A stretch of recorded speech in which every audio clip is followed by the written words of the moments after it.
Houkhiba tang kuntareke numidangda Thangmeiband AC MLA Kh Joykishan ki Leikinthabi da Leiba farmhouse ta mathou touraga Leiba BDF ke personal anidage shakhangdaba shingna overpower touraga loukhiba SLR Houkhiba Langla-Langjil Piba Ngamba Meeoida Lupa Lakh ki mana Pigani haina All Manipur BDF Employees Welfare Association President L Devan na phongdorakli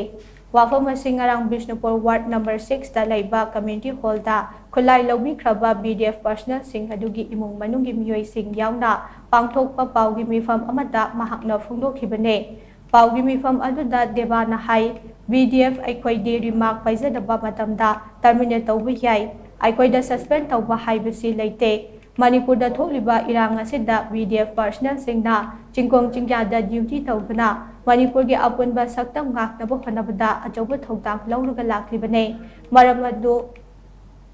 matu sonba yengnaga awaba pibagi thabak ase tawbigano miyoibagi pinungsi yengnaga loukhiba khutlai sing ado BDF aikhoida natraga mari leinaba authority da sinabiyo loidana loukhiba khutlai sing adugi Langla-Langjil Piba Ngamba Meeoida Lupa Lakh gi manasu pigane Paugi mifam aduda sarukya khibe khulai munbi khraba BDF personnel amagi loina bina phongdorakpada mahaki mapuroibana thabak macha asi tawraga imung pubagi mathakta angang sing mahai tamhalibane maramaduna mahaki mapuroibudagi loukhiba khulai ado miyoibagi menungsi yengnaga athubada handokpira u haina apil tawkhe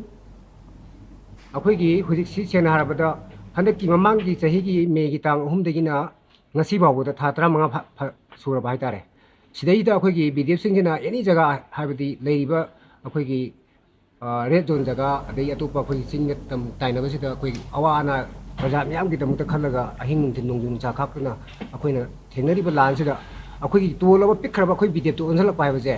मसी यारगेदी अखोई any organisation खुदिंगमंगना मसी तौबिगन हाबजे मा आई साइडै थमजगे अदुगा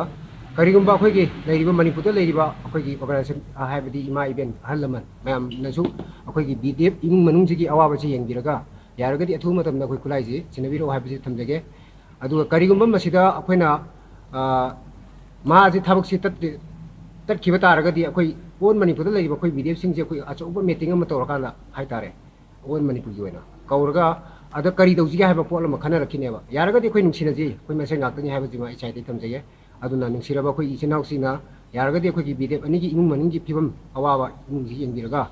यारगदी अखोई the खुलाइदो सिनाबिरो हाबजे अदु नत्रगा any मरी लेनबा department सिनाबिरो हाबजे थमजगे